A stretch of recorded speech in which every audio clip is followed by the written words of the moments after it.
buenas tardes.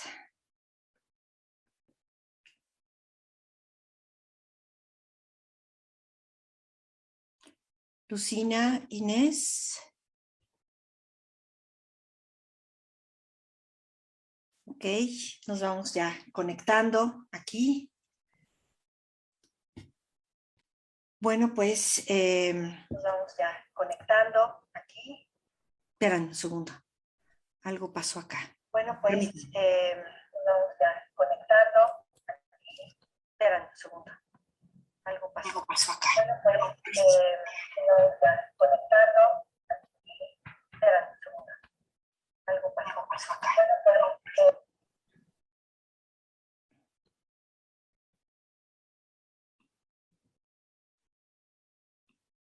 ok, ya estamos, ¿verdad? Sí. Se metió ahí un sonido, perdón, pero bueno, eso de estar haciéndole aquí a todos siempre tiene sus problemas. Bueno, pues bienvenidos todos aquellos que ya nos están se están empezando a conectar con este Face Live que tiene, bueno, pues dos grandes invitadas a quienes les agradezco muchísimo que estén aquí. Y bueno, pues está Lucina e Inés, ambas pertenecientes a editoriales universitarias americanas, y que, bueno, pues ellas tienen un largo recorrido de hacer del negocio del derecho, de derechos en ferias internacionales, y creo que es un tema que nos compete a todos, y sobre todo en este segundo semestre, cuando tenemos o cuando había o sigue existiendo una serie de ferias que son relevantes para el mercado internacional del libro. Y ahorita platicaremos sobre ello. Pero bueno, antes que nada, presento a Lucina, que es gerente de Derechos Internacionales de la Universidad de Chicago, del editorial de la Universidad de Chicago, y aparte traduce poesía de español al inglés. Fundó la revista crítica en línea Reading in Translation y es integrante del Third Coast Translators Collective. Es importante que este tema porque Lucina, bueno, pues su idioma de origen es el inglés, y bueno, pues tiene un buen manejo del español. Y bueno, pues yo agradezco muchísimo el esfuerzo que va a hacer el día de hoy por seguir esta plática donde pues platicaremos desde estos lugares y de pronto platicamos muy rápido. Esperemos que estemos bien al respecto, y bueno, cualquier duda de cómo se dice en español, no hay ningún problema. Esta es una conversación donde podemos hacer esa traducción, esperemos nosotras. Bueno, algunas de sus traducciones más recientes incluyen So That Something Remains, Lit. Bueno, no voy a leer todo lo que ha hecho. Otro que se llama Vision of Children Idle, y otra que se llama Visión de los Hijos del Mal, ¿no? Creo que esta es la traducción del libro que estábamos hablando anteriormente. Bueno, pues son unos fragmentos fantásticos, y bueno, creo que va a ser interesante. Inés Terhorst es especialista de propiedad intelectual y en derechos de autor, a quien ya hemos entrevistado en nuestro programa de radio. Y bueno, pues también si quieren saber un poco más sobre ella desde hace tiempo, pues está en nuestro sitio web, hay una entrevista con ella. Ella, bueno, pues ha trabajado como administradora de derechos en relaciones exteriores hace un tiempo. Eso fue lo que hizo. Luego negoció proyectos de acuerdos de licencia con editores internacionales, asiste a ferias internacionales de libro de negocios con editores extranjeros, de licencias de publicaciones. Inicialmente estuvo en Chicago, luego estuvo en Texas, y hoy la encontramos en Princeton. Así es que tiene una trayectoria y una visión de 3 universidades. Ella de origen es venezolana, así es que, bueno, pues habla perfectamente bien el español, y eso también creo que ha sido una de las grandes cualidades que supongo que ven y observan en estas editoriales universitarias de Estados Unidos cuando, bueno, pues tienen esta posibilidad de negociar en otros idiomas, ¿no? Quizá a lo largo del camino iremos viendo, ¿no?, parte de su trayectoria. No se trata de ver una trayectoria solamente curricular, sino su trayectoria de pensamiento y de experiencias en ferias de libros internacionales. Entonces, bueno, pues me gustaría que empezáramos por platicar sobre qué es, ¿no?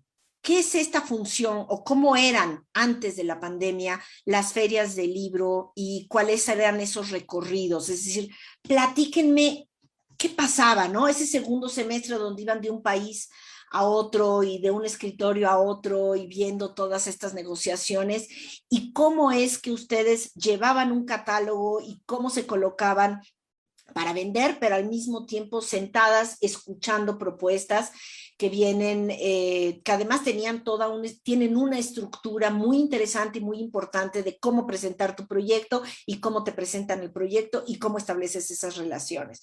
Pues bienvenidas, Lucina, Inés, no sé si por dónde empezamos, ustedes díganme, yo tomo el primero la palabra. Si no, se las doy. Bueno, pues Inés, adelante. Ajá.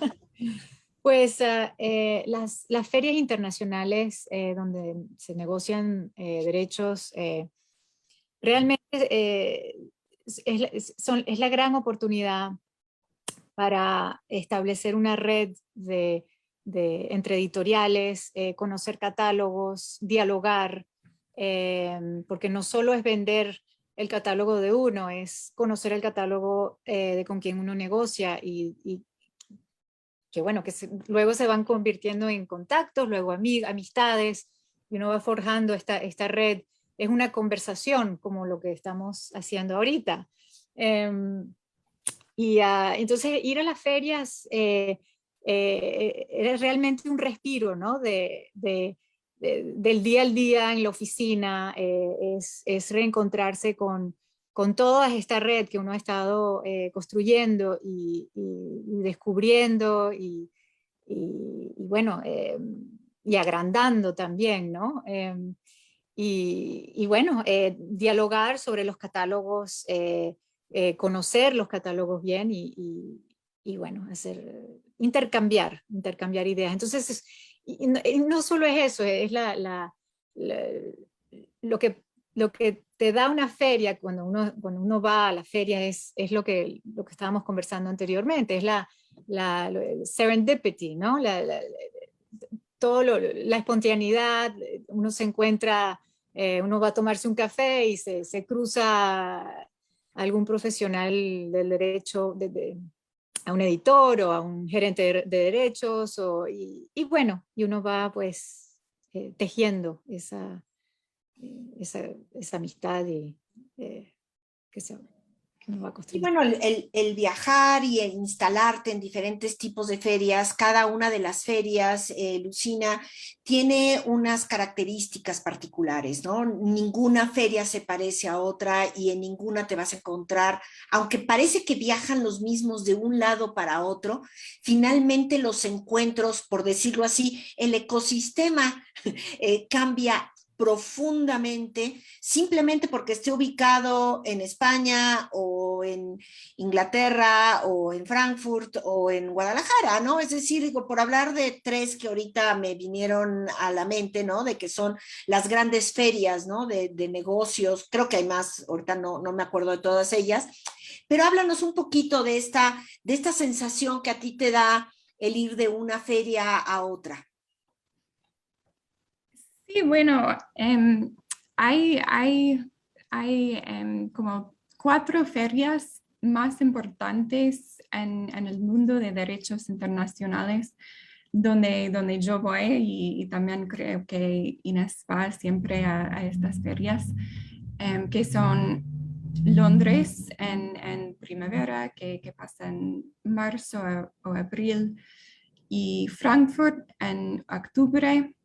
Y las ferias de Londres y Frankfurt son las ferias realmente internacionales del mercado mundial, de donde vienen gente de todo el mundo, realmente todo el mundo, vienen de todo.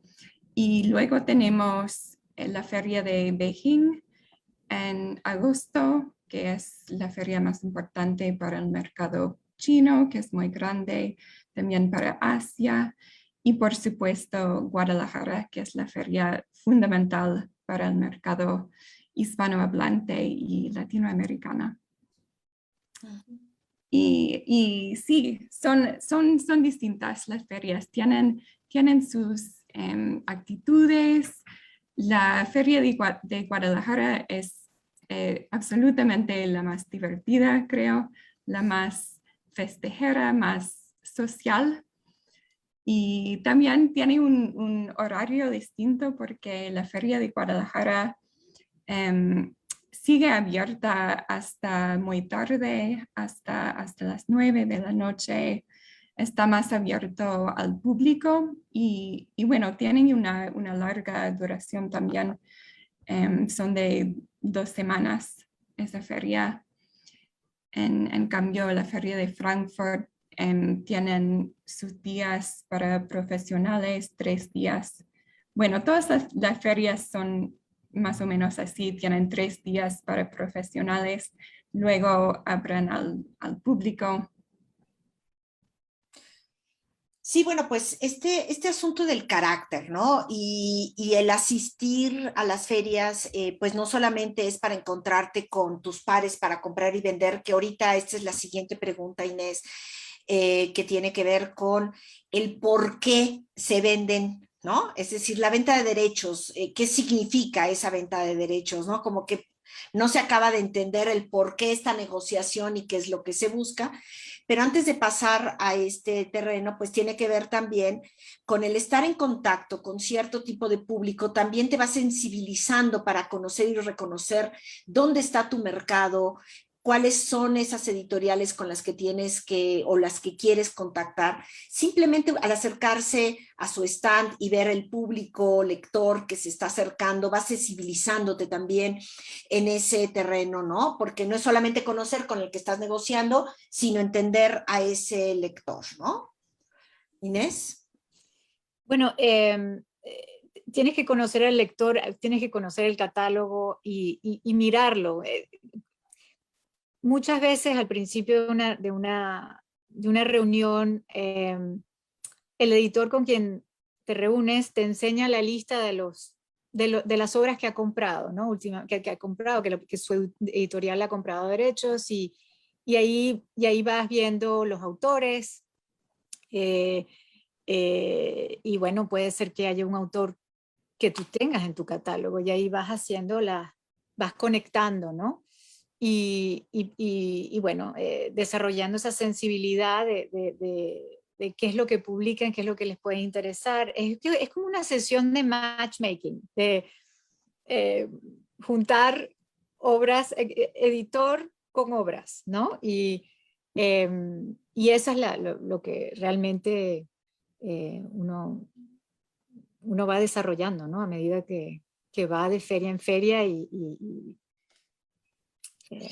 Y bueno, a mí me parece súper interesante esto de que, pues, hablar de esto no es hablar solamente de compro y vendo, sino el conocimiento de temas, de autores, de visión, de líneas, en fin, hay una serie de cosas que las tienes que aprender a manejar y eso te hace una persona, pues, con cierto nivel cultural en tu tema. ¿No? ¿Y cómo fue ese? ¿Cómo fuiste creciendo, Lucina, para poder sentarte en estas negociaciones a nivel internacional? Que suena, que es complicado, es muy complicado porque igual puedes caer en una trampa, en un error, y esos errores luego los pagas fuertes, ¿no? Sí, sí, sí. Bueno, es un oficio muy personal lo que hacemos. Tenemos que conectarnos con esos editores, con nuestros colegas. Y lo importante de las ferias de libro es que realmente este trabajo de derechos internacionales, de negociaciones, se hacen mayormente a través de correo electrónico. Y tenemos solo esas quizás 2 veces o una vez al año para conocernos personalmente. Y entonces lleva también mucho tiempo. Como un profesional de derechos, lleva tiempo en conocer cada año, una vez al año, a las mismas personas por quizás una reunión de 30 minutos, quizás una cena o quizás un café que vas tomando. Y luego poco a poco y a través de los años te vas construyendo una relación. Y uno expande su red y es muy, la verdad es que no me imagino hacer otra cosa, ¿no? En términos profesional, es realmente es divertido, es un trabajo muy humano, ¿no?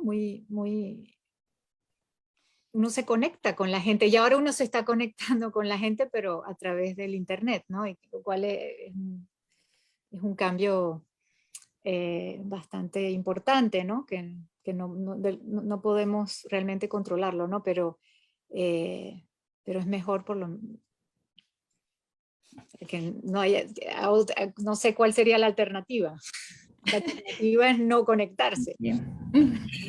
Sí, bueno, pero no solamente ustedes en las ferias de libros se conectan con otros pares iguales a ustedes, sino que también por las diferentes estilos y culturas, pues de pronto es probable que se conecten con agentes literarios o con autores directamente, o que ustedes caminen hacia ciertos stands, ¿no? Que a lo mejor ni siquiera las fueron a buscar. Yo creo que hay que entender que es muy complejo el mundo de actores que rodea para decidir si un libro se va a otra editorial, y esa decisión habla de apertura de mercado, pero al mismo tiempo también de traducciones o de un nuevo esquema de publicación y nuevos sistemas de mercado, ¿no? Es decir, es algo que es como importante tener esa visión, ¿no?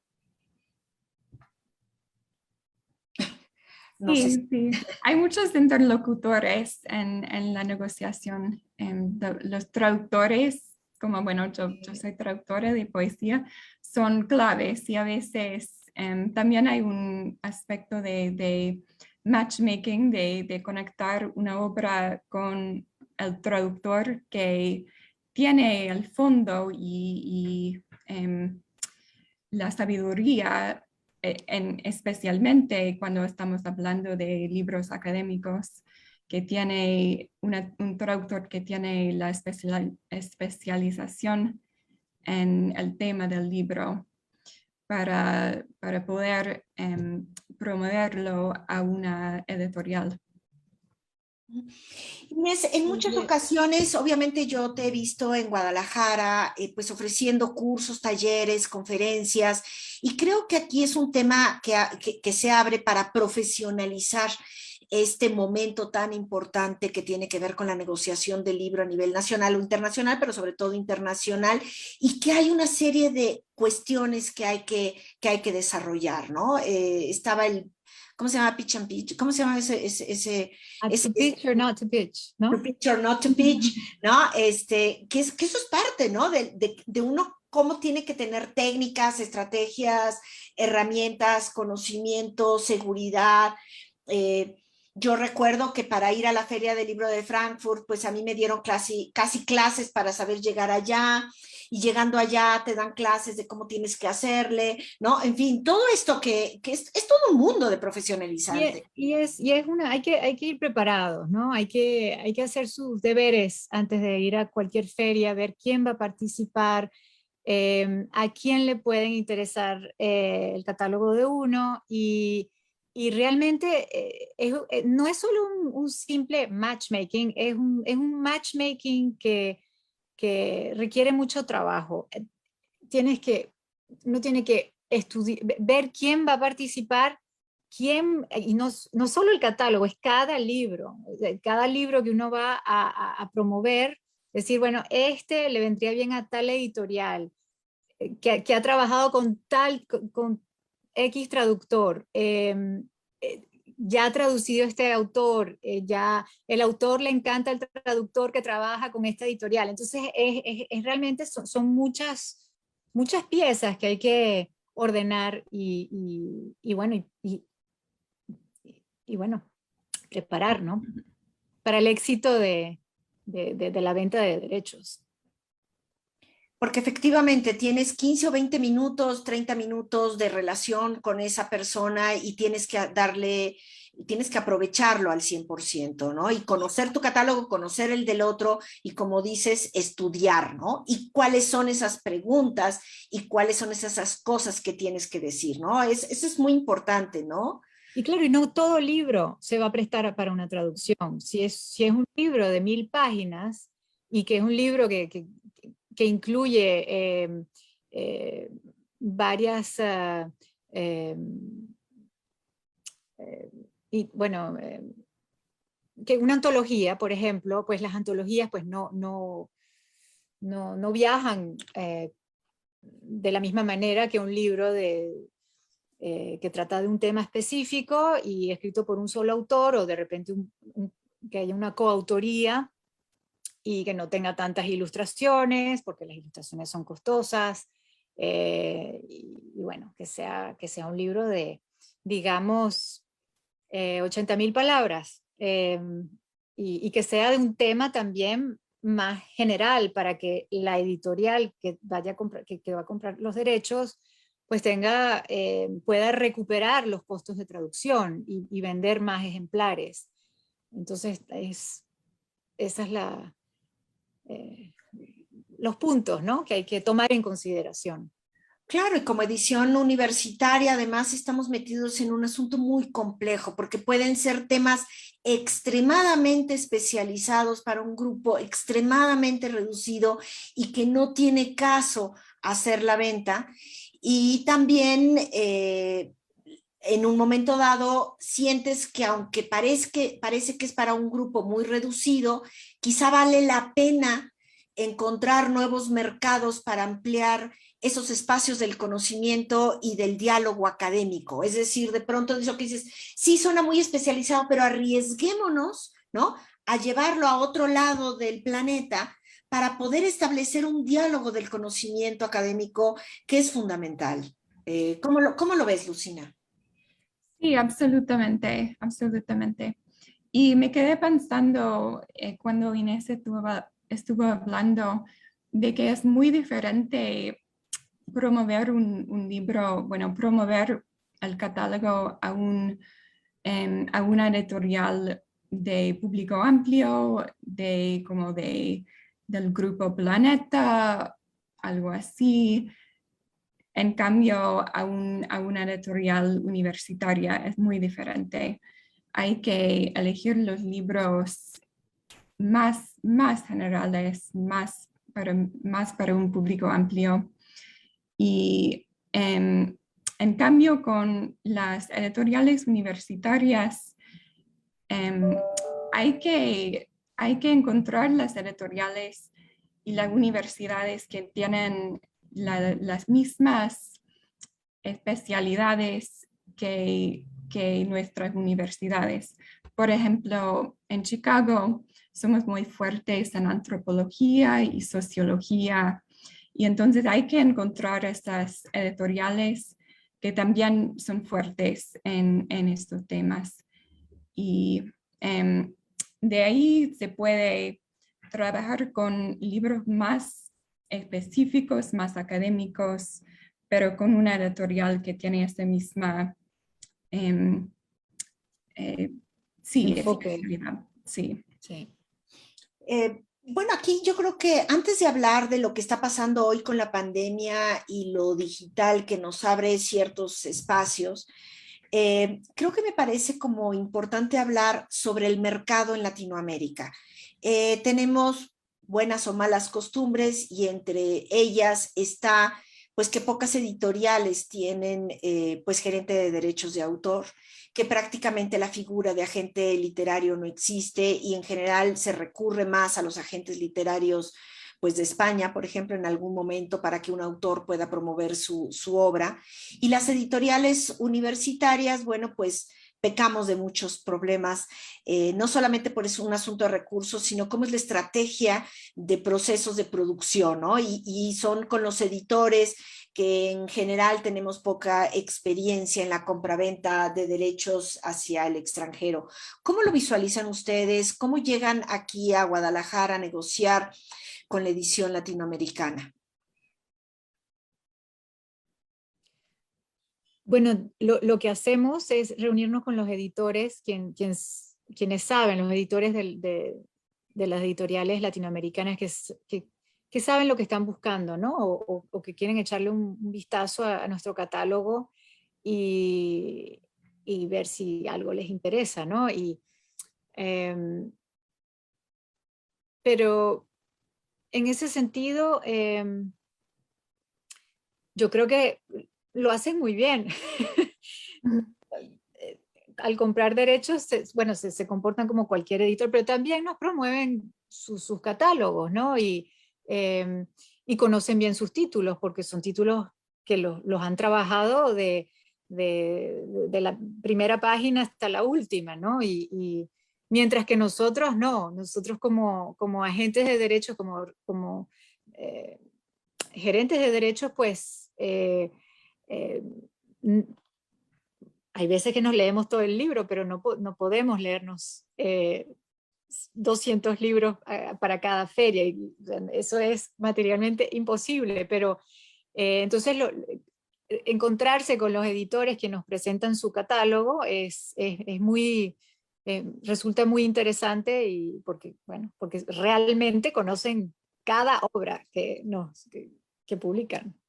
Mira, qué interesante, claro.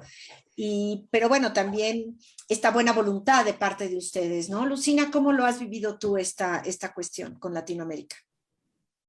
Sí, igual que Inés, pero me interesa saber qué opina Inés sobre la compra de derechos hacia el inglés, porque eso creo que es un problema cuando las editoriales latinoamericanas no tienen gerentes de derechos para promover sus catálogos. Ahí sufre un poco, porque, por ejemplo, en la Universidad de Chicago, yo también ayudo a los editores en la compra de derechos de traducción para importar libros al inglés. Y compramos muchos libros desde Francia, Italia, Alemania, bueno, esos idiomas, porque las editoriales son muy establecidas en vender derechos y es bastante fácil, tenemos una larga relación, pero tenemos algunos editores en Chicago, nuevos editores, que les interesan diversificar nuestro catálogo, les interesan comprar derechos desde Latinoamérica. Y yo he contactado con los editores con quien me reúno para vender y les he pedido, me pueden recomendar algunos libros de su catálogo en tal, en historia, por ejemplo. Y es un poco difícil porque muchas veces no tienen un catálogo de derechos y hay que trabajar directamente con los editores. No sé qué opinas. Sí, hay que trabajar directamente con los editores. También un tema que es una realidad, muchos de los editores no hablan español, no hablan portugués y por lo tanto es importante que los catálogos de derechos sean traducidos al inglés o que haya una sinopsis de los títulos que quieren promover para una traducción al inglés. Eso es fundamental porque bueno, yo sí hay veces que recomiendo algunos títulos y del español, igual que Chicago, pues traducimos mucho del francés, del alemán, del italiano, y últimamente bueno, compramos derechos de Compañía de las Letras, Así que, bueno, estamos intentando diversificar nuestro catálogo y bueno, para también, bueno, somos una editorial global y queremos promover la conversación a nivel global, entonces es importante traducir no solo de los idiomas tradicionales, ¿no? Del francés, del italiano y del alemán, hay que ir más allá, ¿no? Y bueno, estamos en ello.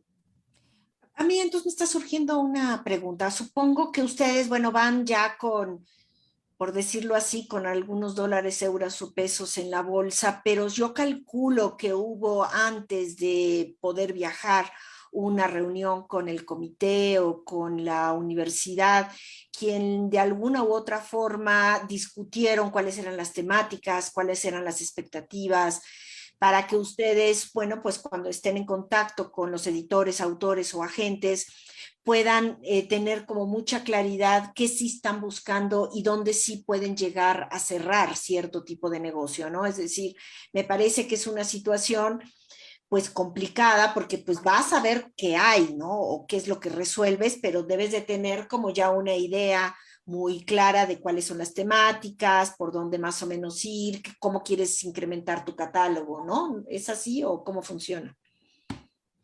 Bueno, uno va pues viendo los catálogos y identificando obras a quienes les puede interesar, ¿no? ¿Te refieres a nosotros volviendo a casa y discutiendo el catálogo de las editoriales latinoamericanas, ¿sí? Cuando volvemos de Guadalajara? O cuando vas a Guadalajara, ¿no? También, ¿no? Uh-huh. Sí, bueno, como como editorial universitaria, siempre tenemos que respetar el proceso de dictaminación. Entonces, antes de hacer cualquier oferta, eh, tenemos que evaluar la obra, mandar la lectura y decidir si le echamos, si vamos para adelante, si le echamos pichón, como decimos en Venezuela, o no. Entonces, ahí va, ahí es donde vamos viendo también el plan de venta, cuántas copias pensamos poder vender de esta obra, a quién le podría interesar,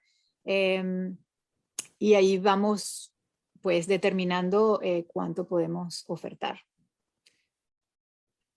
Bueno, hago una pausa Los costos de traducción, un obviamente. poco para la gente que nos está siguiendo. Bueno, pues si tienen una pregunta, una opinión, una duda, pues es importantísimo para nosotros, bueno, para nosotras en este caso, perdón, saber, ¿no? Su opinión o si tienen alguna pregunta sobre un tema que me parece que es relevante, que es el negocio internacional del libro. Lucina, no sé si quieras agregar algo en este tema. Solo que como editoriales universitarias a veces no podemos reaccionar tan rápidamente como las editoriales más generales que no tienen el proceso de dictaminación, obviamente. Y creo que es igual para las universitarias latinoamericanas también. A veces el proceso de evaluación dura cuanto dura, ¿no? Bueno, pues vino la pandemia, ¿no? Y la pandemia sabemos que es pues viene a romper todo paradigma, ha incrementado los actores en un ecosistema de libro y se nos han ampliado las posibilidades de negocio, ¿no? ¿Cómo lo han vivido ustedes? ¿Cómo les impactó? ¿Cuáles fueron las decisiones que fueron tomando en cuenta, ¿no? Para en este negocio, pues 2021 y posiblemente todavía 22 en algunos momentos. Bueno, la verdad es que cuando empezó la pandemia, sí hubo un momento de pánico, ¿no? ¿Y ahora qué? ¿Y ahora qué va a suceder con nuestro negocio de derechos? ¿Vamos a vender? ¿No vamos a vender? ¿Qué vamos a vender si es que vendemos? Y pues bueno, hemos participado de forma virtual a cada feria lo que ha llevado bastante tiempo en preparar las reuniones y sorpresivamente pues hemos tenido bastante éxito porque en las reuniones pues en vez de ser de 30 minutos, ahora pues las reuniones duran 1 hora y nos estamos también reuniendo no solo con nuestros... con las editoriales internacionales con quienes nos reunimos de costumbre, pero también con las editoriales que no pueden, que no suelen viajar a las ferias. Entonces ha sido bastante interesante. Al principio vimos que no compraban tanto, sino que se volcaban hacia el backlist para renovar licencias, ya que igual como la pandemia nos ha motivado a ver clásicos en Netflix, las editoriales se han concentrado en renovar los derechos de las licencias de los backlists, porque claro, no, por temor a invertir en una obra nueva, en una traducción nueva, en todo el proceso que conlleva tiempo, y en estos tiempos de incertidumbre, pues hay que pensárselo más de 2 veces. Y bueno, nos ha ido bien. Luego, primero vimos como un bajón en términos de las ofertas hacia nuestros títulos más recientes que estábamos promoviendo, aunque sí recibimos ofertas y sí se ven, o sea, no podemos quejarnos, pero no al mismo ritmo al principio. Y ahora sí, sí vemos que hemos vuelto a una pseudo normalidad, ¿no? En términos de actividad. De actividad. Lucina, ¿cómo la han vivido ustedes ahí? Sí, para nosotros también muy, muy similar a lo que Inés cuenta. Lo lindo de esa experiencia realmente ha sido poder reunir con editores que no suelen asistir a las ferias. Esto ha sido muy lindo. Y también poder tener más tiempo en las reuniones, como Inés destacó. Y también hemos tenido un año exitoso en términos financieros y muy movido en términos de sesiones de derechos, desgraciadamente. Y sí, ha sido realmente una sorpresa, pero lo que escucho de los editores, de muchos editores extranjeros, es que las ventas de libros, bueno, hemos pasado por una temporada bastante angustiada en términos de ventas, todos, bueno, al principio de la pandemia, pero ahora la cosa se está normalizando un poco más y las ventas de libros han sido muy, muy, muy buenos este año. Mucha gente están comprando libros, están buscando entretenimiento, pero también están buscando aprender, están buscando leer cosas de un nivel un poco más alto, quizás. Entonces, ese ha sido bueno para nosotros. Y También como sabemos, las ventas de los formatos alternativos, el audio, el digital, se han disparado. Y lo que ha hecho esta pandemia es realmente acelerar una tendencia que ya era clara. Entonces, también se ha visto, hemos visto muchas editoriales internacionales intentando obtener derechos electrónicos, obtener derechos audio, y es algo que también nosotros estamos haciendo con nuestro backlist. Estamos digitalizando absolutamente todo el backlist, intentando hacer ediciones audio y bueno, las ventas han subido. Fíjate que justo iba yo a preguntarles cómo habían visto el impacto de lo digital, y bueno, ya lo abordaste, y también la pregunta sobre, digamos, la venta por vía, ya por vía internet, el asunto de la impresión bajo demanda como un sistema de distribución que garantiza, y creo que eso le da un potencial enorme al mercado, porque ahora, pues así como podemos estar ahorita en 3 ciudades completamente distintas, conectadas, de pronto parece como que el libro tiene, ya no solamente hay fronteras líquidas, sino ya se volvieron hasta gaseosas, ¿no? ¿Cómo ven eso? ¿No? ¿No? Por ahí hablaban, ¿no? De fronteras gaseosas, ¿no? Que ya no sabemos, ¿no? Nomás porque aquí tenemos un cuadrito, pero si no, parece como que Sí, estamos juntas, ¿no?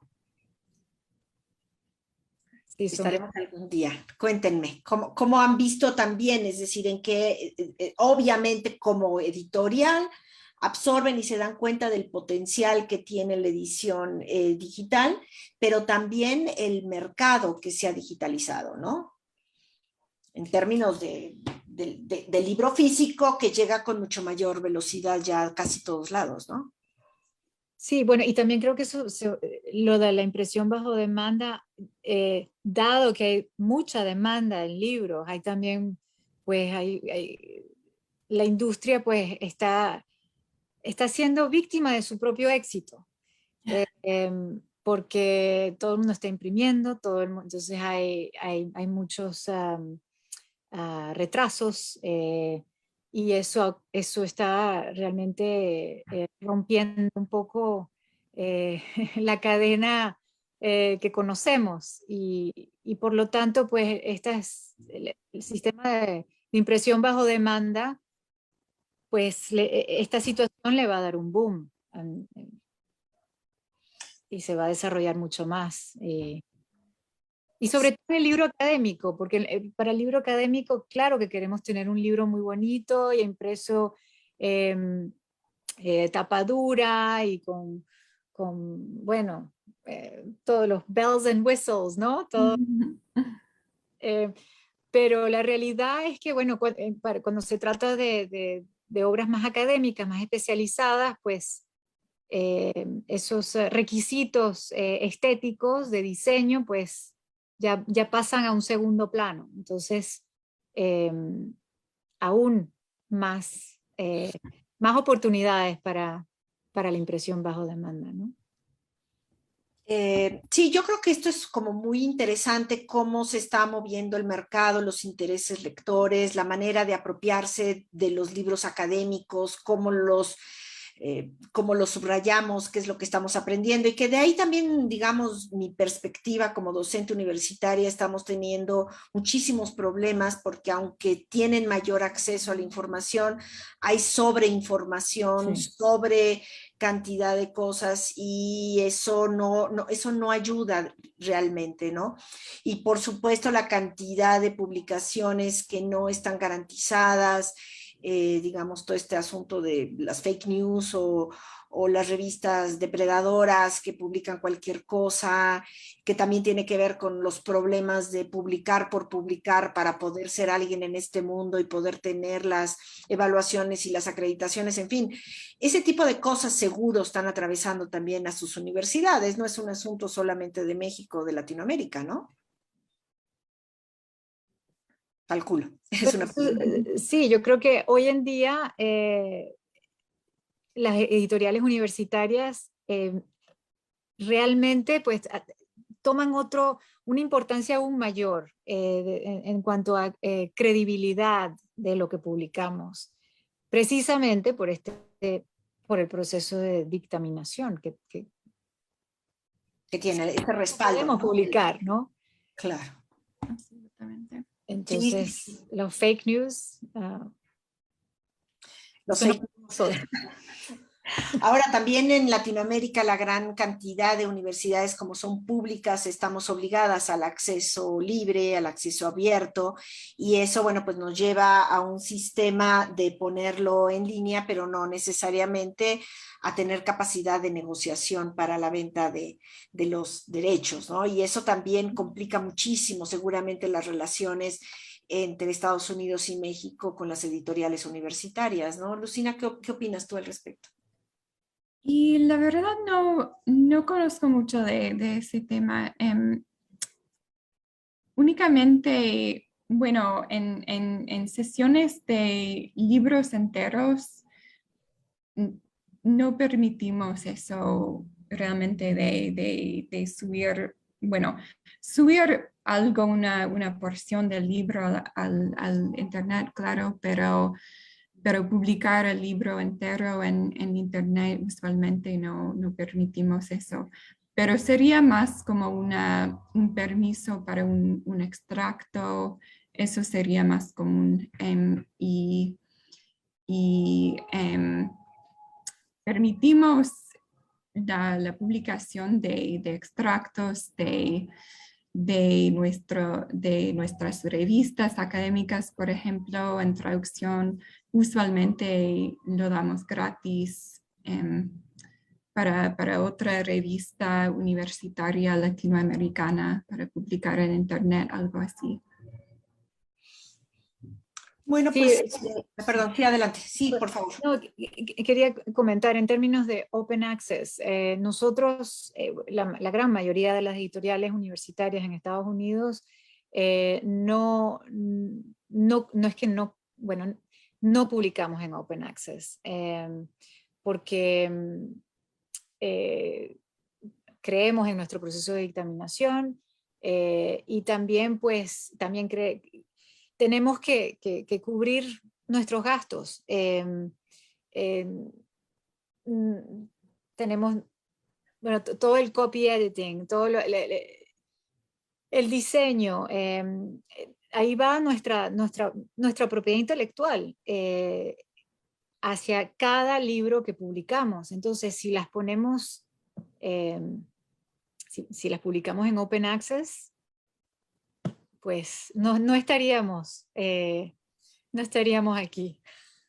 Sí, bueno, eso es interesantísimo, la visión de negocio que puede tener Estados Unidos o Canadá en relación al resto de Latinoamérica, donde las universidades públicas se sienten con el compromiso de que siendo recursos públicos tiene que regresar de manera en acceso abierto pues a los contribuyentes para que esa universidad y ese investigador esté trabajando. Entonces Claro. es una cuestión donde entiendo muy bien que no tiene que haber una condición de finanzas, digamos, de lucro, porque no podemos lucrar por ser universidades públicas, pero sí de pronto caemos en el exceso de mal balance financiero, donde el producto libro ya como tal, físico, digital, pueda tener un reembolso que permita pues seguir produciendo más libros, ¿no? Y de pronto esta situación es medio rara porque nada más sacamos el dinero pero no tenemos un equilibrio financiero y eso creo que es parte de los grandes problemas que puede seguir en Open Access, pero ¿cómo le hacemos para que existan finanzas sanas? Eso es lo que quiero. Claro, y pues vienen varias instituciones, varias subvenciones que pueden ayudar a este proceso, ¿no? Eh, pero, no, pero en general las editoriales universitarias en Estados Unidos no han aderado, no se han Sí, bueno, unido es que al modelo.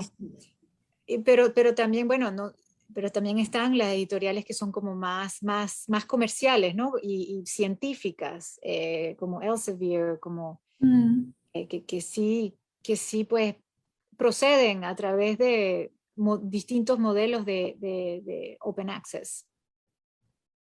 sí, un Open Access con un negocio detrás garantizado, Exacto. donde obviamente tienen un equilibrio y una situación completamente distinta, ¿no? Claro. Sí, Ujú. entiendo. Bueno, desde hace rato, Juan José, Clerici, saludos, gracias por estarnos viendo.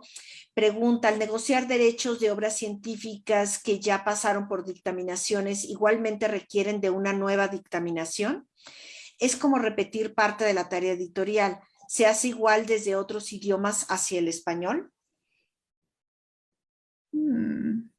Es decir, como ya es un libro que fue editado, ¿por qué ustedes tienen que dictaminar? Bueno, ¿cuáles son obviamente las razones para que cada editorial dictamine, ¿no? Entonces, bueno, en ese sentido, Inés, ¿cómo dirías? Si ya ha sido traducido y hay varias reseñas que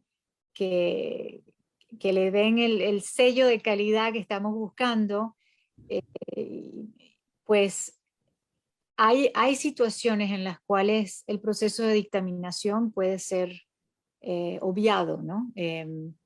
Recuerdo cuando Chicago publicó Doña Bárbara, de Rómulo Gallegos, que había sido publicado hacía muchos años en inglés, pues hubo reseñas que fueron presentadas al comité que autoriza las publicaciones. O sea,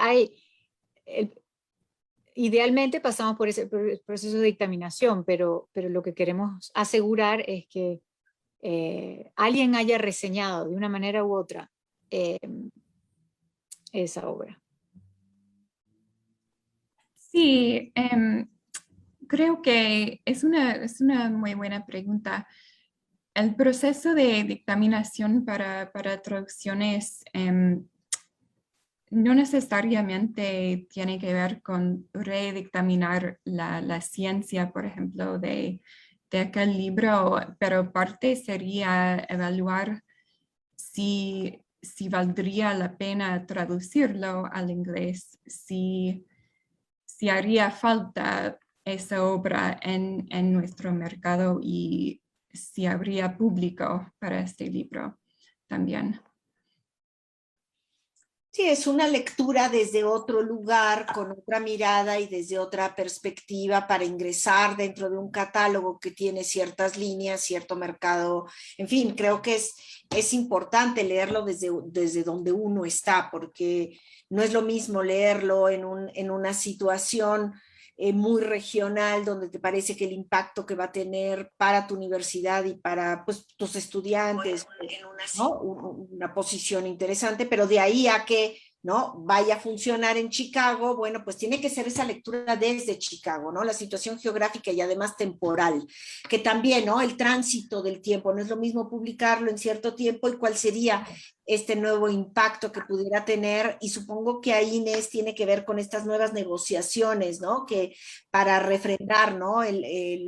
La continuidad de ciertas publicaciones, ¿no? Cuando hablas de refrendar, ¿no? No me acuerdo cómo lo mencionaste. Renovar, ¿no? Sí, sí, y es reevaluar el mercado y cómo será recibida la obra en tu mercado. Entonces, si puede ser que haya tenido reseñas espectaculares, muy buenas, pero esas reseñas fueron publicadas en otro mercado. Entonces tienes que ver que también tendría, que tiene cierta validez, ¿no? Y en tu propio mercado. Bueno, pues no sé si hay algo más que queramos decir. Estamos ya llegando a la hora. Creo que hemos abordado desde diferentes perspectivas el tema y que queda sentado, ¿no? La necesidad de pensar, y bueno, a lo mejor esto es para cerrar, cómo visualizan, ¿no? El mercado hacia adelante, qué va a pasar con las ferias, cómo vienen estas futuras negociaciones, si es que podemos decirlo. Sabemos que estamos en una gran incertidumbre, pero ya se colocaron algunas piezas que nos hablan de las cualidades y ventajas de las ferias físicas, de la presencialidad, pero también de los de las grandes ventajas que tiene la negociación a distancia, sobre todo para quienes no podemos viajar siempre a todas las ferias y tener esta posibilidad de conexión, ¿no? Pero ¿cómo lo visualizan ustedes hacia adelante? Yo pienso que exactamente como lo has planteado. Yo creo que esta pandemia nos ha hecho reevaluar la necesidad del componente virtual para ciertos eventos en las ferias, viendo hacia el futuro por lo que nos concierne ahorita, ¿no? Como profesionales del derecho, uno siempre está sentado en una silla, en una mesa, negociando, reunión tras reunión, y pues no tienes tiempo de asistir a ciertas conferencias que te podrían interesar. Entonces ahora con el tema digital, las conferencias están grabadas y bueno, ojalá que los organizadores de ferias internacionales tomen esto en consideración para crear un programa virtual y presencial, y que todo el mundo pueda beneficiarse de aprovechar todas estas oportunidades. ¿No crees, Lucina? Sí, estoy de acuerdo. Creo que en el futuro va a ser más híbrida la manera de encontrarnos de manera presencial en ferias y también virtual. Y que no tenemos que estar tan pegadas al calendario de las ferias tampoco, que podemos tomar una reunión en cualquier momento porque ahora la persona quiere vernos, quiere charlar de algo, porque ahora tenemos un negocio que hacer y no tenemos que esperar que pase una feria. Pero puedo decir que hoy estuve en reuniones virtuales para Frankfurt, que estamos llamando Fakefurt. Sí. Sí, como Frankfurt falso, ¿no? Y mucha gente me preguntó si íbamos a volver a las ferias, si vamos a volver en el año que viene o si estamos completamente reevaluando y si no íbamos a volver más.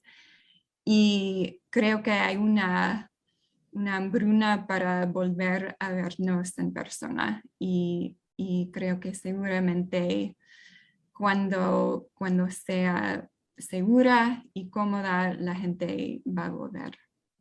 Y con muchas ganas. Sí. Creo que sí, me gustó eso de la hambruna. Efectivamente, creo que más allá de la conveniencia del negocio, de es más fácil estar aquí o no, el ser humano y las relaciones corporales son indispensables, y creo que una de las cosas que caracterizan a las ferias es ese encuentro en pasillos o esa saludo, y bueno, más en Guadalajara, que quieren que les diga, ¿no? Es decir, ahí como dices tú, es el calor humano que hay en Guadalajara es enorme, Sí. las comidas, las cenas, el mariachi y el tequila, pero más allá de eso, es decir, de pronto sabemos que el negocio no solamente se da en esos 20 minutos o media hora que estás sentado en el salón de derechos, sino que se da en esos nuevos otros encuentros anteriores y posteriores, o que de pronto, sin querer, estás comiendo en la terraza tu ensalada del que te tocó y en eso encuentras a alguien que no pensabas que te ibas a encontrar, ¿no? También lo inesperado es parte de esa belleza que tiene el estar en las ferias. Y la otra cosa, el viajar te lleva, y digamos, yo sigo un poco hablando sobre el asunto, el viajar te lleva a que estás en donde estás. Estando aquí pues en cada quien en su casa, ¿no? Se atraviesan muchos otros factores que no te permiten, digamos, estar disfrutar, porque se atraviesan demasiadas cosas. Hablábamos antes de entrar a estar en vivo, ¿no? Cómo se nos atraviesa el gato diciendo, ya termina, ¿no? O que suena algo, o que algo pasó, ¿no? Esos distractores no nos llevan a estar corporalmente, con esa, ¿no? Es agotador hasta cierto punto, pero es tan amorosamente agotador y tan valioso que precisamente de eso tenemos hambre. Sí, de estar plenamente en las reuniones y en encontrarse con quien sea en los pasillos. Uno está ahí. Claro, y vas caminando y de pronto ves y dices, mira, es el libro, ¿no? Es decir, porque no todo es a través de catálogos, sino porque hay otras maneras de encontrarse con el libro. Es en las ferias, es en las librerías, es en las bibliotecas, te tropiezas con el gran libro que vas a quizá promover y no lo sabías hasta que no te tropiezas con él. Claro. O te tropiezas con un editor que te habla de su libro y no te lo esperabas. Y luego, pues, lo demás es cuento. Lo demás es cuento. Bueno, pues muchísimas gracias. Creo que hemos tenido una plática que a mí en lo particular pues también me ordena en mis pensamientos sobre qué vamos a hacer y dónde estamos, a partir pues de dos figuras que hoy nos acompañaron y bueno, para el público general creo que vale muchísimo la pena pues tratar de comunicar sobre este diálogo, ¿no? A quien nos siguieron el día de hoy, pero yo creo que este es un documento que va a resultar interesante escucharlo dentro de un año o dos también para ver qué pensábamos y qué es lo que está sucediendo. Son piezas que van a ser historia y pues muchísimas gracias Lucina, Inés, verdaderamente les mando todo mi cariño y también a quienes nos estuvieron siguiendo. Bueno, pues ya cortaré la emisión y bueno, pues hasta pronto a los demás. Muchas gracias.